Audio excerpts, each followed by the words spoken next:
Hello, this is Jeannine with Long Tail Knits and the Blue Fiber Tree, and today we're going to talk about crochet. I'm going to show you a couple of cast-ons that are great to use in different projects, so practice them and see what you can do. And we're going to start with the basics. I'm going to show you a chain and a single crochet, and then I'm going to show you something different. Typically with a worsted weight yarn, you would use an H or a 5mm crochet hook. There's also the I, a 5.5mm crochet hook, but today I'm going to use a J, which is a 6mm, because I need you to be able to see what I'm doing.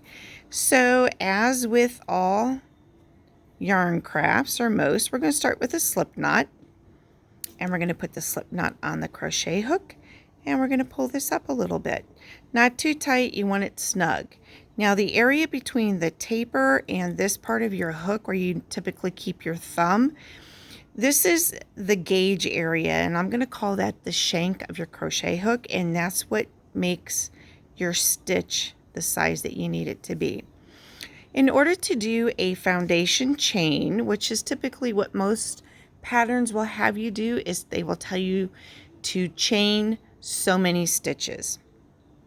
You have the slip knot on your crochet hook, you yarn over, grab the knot, pull that yarn that is on the crochet hook through the loop. So yarn over, pull through the loop, make sure you pull it back up onto the shank of the crochet hook. That's where you're going to get your sizing. Try not to pull too tight. Your foundation chain, you really want to make sure that that's a little bit loose so that you can get into those chains easier, and it keeps them nice and neat. So this would be the front of the chain, and this would be the back of the chain. I typically go into the front of the chain. It will tell you to go into the back bumps if needed. When you go to start a single crochet, they will tell you to go into the second chain from the hook. Do not count the chain on the hook. You're going to go 1, 2. You're going to go under that top loop, yarn over, pull through that foundation chain. You now have 2 loops on your hook. Yarn over, grab that chain so it doesn't move on you, and you want to slide that yarn that you just put on your hook through those 2 loops. Now, in order to find the next chain, this is the one we just did, is this one right here. Typically, this yarn will point into the next loop. So if you just follow this into the next loop, there's your next loop for your chain.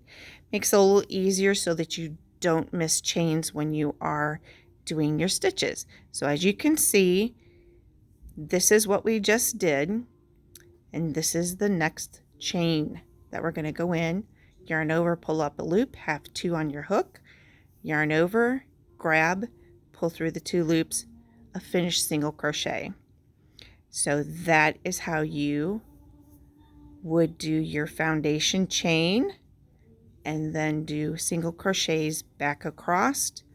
Now sometimes it will tell you in the pattern that those first 2 chain stitches count as a single, and that's what you would do, and you go all the way across, and that's your foundation row of single crochets, your chain stitches, and then the single crochets worked into them.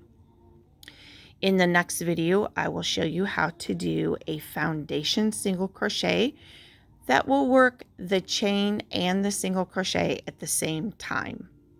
Have a great one. Bye.